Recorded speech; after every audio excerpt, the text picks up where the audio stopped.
My media advisor okay with this? I think so. Yeah, that's fine. Okay. Magic carpet. I just want to say how proud I am of all of us, and how proud I am of this. This represents an enormous amount of effort on the part of people who really believe in a better world, understand that we make the rules, and that it's still democracy, not quite lost to a plutocracy or an oligarchy yet, and that people coming together can actually make a difference and make the world a better place. Remember what Margaret Mead said. The only thing that ever makes the world a better place is when a small group of dedicated people come together to make it so. I just inverted that quote, but you should forgive me for that. This is a campaign that is unique around the country. It is literally the only campaign in the entire country funded primarily by small donors. It's the only campaign where we're making a strenuous effort to actually reach voters and have people like you, basically neighbors, people in the community all over the state, conveying to people what's at stake. What's at stake is very simple. We can have a government and leaders devoted to justice and equality and peace, or we can fall into the corporate multinational abyss and head toward an America that consists of nothing but cheap labor and debt slavery. So what you're doing is extraordinarily important. I'd like to think that what I'm doing is extraordinarily important. This campaign is unique in so many ways. When I first ran for office 10 years ago, a very successful Florida politician and I met. I won't tell you what it is, it's not really relevant. And I asked him if he would support my campaign. He said no, but he told me he was going to give me advice that was more important than anything he could do personally to support my campaign. And I said, what's that? And he said to me, raise all the money you can and spend it all on 30-second ads. Well, we have violated that advice in every single campaign since then with a fair degree of success. What I want to do more than anything else in a campaign like this is I want people to understand the power that they have in a democracy. Look at what I do. I've passed more amendments than any other member of the House, even though I belong to the minority party. I've written more bills than any other member of the House. 26 Grayson bills are now passed by the House, passed by the Senate, signed into law by the President in the last 3 years alone. And the reason for that is that people like you make it possible for people like me to exist. I couldn't do what I do without the fact that there is an army of volunteers and small donors all around the country, not just in Florida, but all around the country who, this is an overused term, but I'll say it anyway, have my back. They're part of our movement. You could call it a revolution. We've reached a point now where only one presidential campaign on the Democratic side was funded primarily by small donors. The others were not. Only one campaign in the Senate in the entire country, Democratic or Republican, is funded primarily by small donors. That's this one. We've received more than 125,000 individual contributions from people to run this campaign. And we've also had thousands of people doing exactly what you're doing, taking their time to help the campaign in any way that they can. I got a letter not too long ago. Some of you who read our emails know about this letter already because I've written about it. It moved me a great deal. Got a letter not too long ago from someone who wrote to me and said to me, here's a check for $10. I'm unemployed, but I want you to have it because I believe in you. And you know, that's something that we can all believe in. The simple sense that we need to follow our path through life, honoring the greatest good for the greatest number. It is incredibly easy and even, in some sense, forced upon you to sell out. It's incredibly easy and in some sense forced upon you to spend all of your time begging millionaires and billionaires and special interests, lobbyists, PACs, multinational corporations for those $10,000 checks. My opponent is a fanatic when it comes to that. My primary opponent has taken more money from Wall Street than any other Democratic member of the House. And frankly, that's why he's gotten the help that he's gotten from the party. The person who is likely to be elected the Democratic leader in the Senate has taken more money from Wall Street than any other member of the Senate. So what we're seeing is a leadership in both parties that consists primarily these days of bagmen, people who simply hold and deliver the cash. That's a shame. I mean, that's really no different from saying that if we're going to elect the Senate, we might as well put in Caligula's horse. This is the way that the popular will is manifested. And this is the process that gave us Social Security, Medicare, student loans, unemployment insurance. Basically, the breaks that people get, the helping hands that they get when they desperately need some help. And to some degree, the peace of mind that life can offer. Imagine what it would be like to be 70 years old, too frail and too old to work, and not having Social Security. Imagine what it would be like to have a pre-existing condition, not be able to get health coverage, and then know that you're about to die.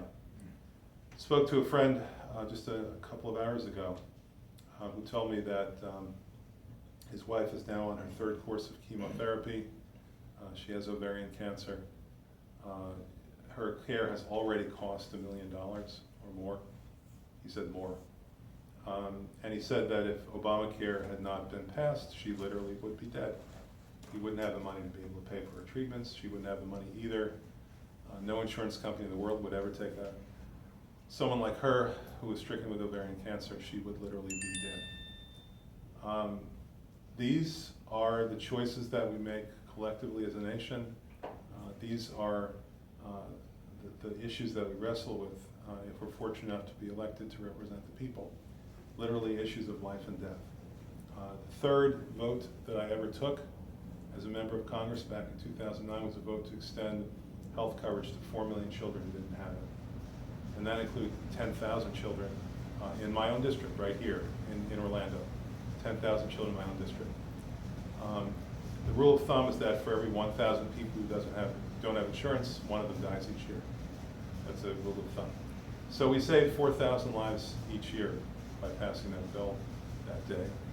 And the funny thing is that I'm not going to be getting any thank you notes for that. First of all, nobody knows they would have died. They're alive. Nobody knows that their congressman voted for or against that bill that gave them the coverage that they got to stay alive. Very few people actually know where their insurance comes from. And in many cases, frankly, they're too young to vote. They were children. They're still children in many cases. And so what can you really expect? The kind of reward that we get for that kind of action comes from personal, internal feeling, the sense that you saved lives, you've made people's lives better, sometimes just ease their burden a little bit, help them to get through the day, and give them some peace of mind. That's what's actually at stake. Our leaders have forsaken that ideal. Both Democratic and Republican, our leaders have become malevolent bookkeepers who simply collect all the cash that they can collect and then try to foist malevolent propaganda on the public. You can sort of understand why there's a certain friction between me and the Democratic Party at this time, because I'm one of the few people in public life who's actually willing to say that. I found a certain inspiration this year from the fact that the people, ordinary people, understand what's at stake much better than you see in the media, much better than you see among elected officials. When you have a campaign that consists of nothing but mudslinging, the public blinks, frowns its brow, and asks itself, "What about me? What about me?"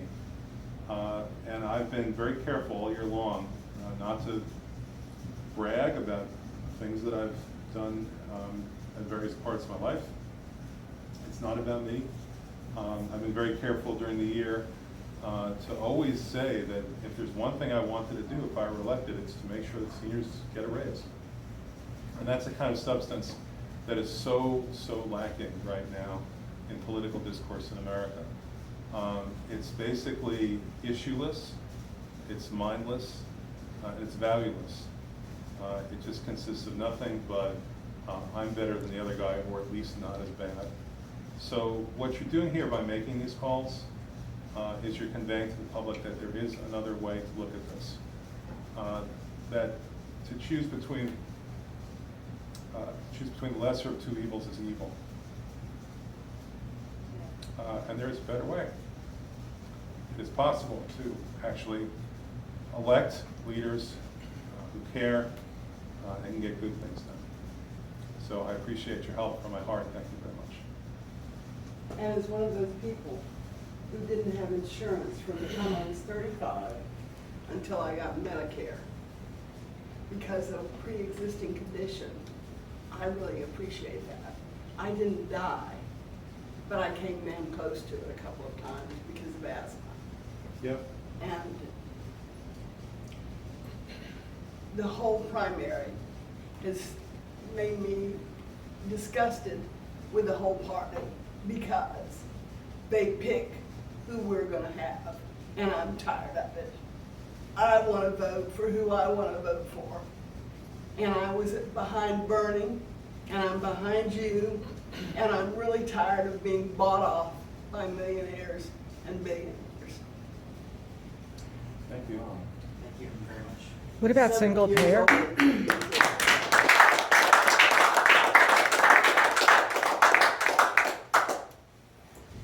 right, does anybody else want to say something? Yeah, go ahead. What is your position on single payer? I understand Bernie wants to introduce a bill about it.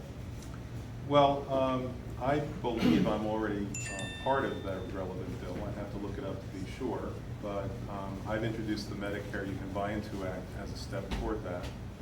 The Medicare You Can Buy Into Act takes Medicare and extends it to anybody who will pay for it with the Obamacare subsidies in place. We introduced the bill to accomplish that so that we could dramatically improve the Medicaid system and extend it to a huge number of additional people.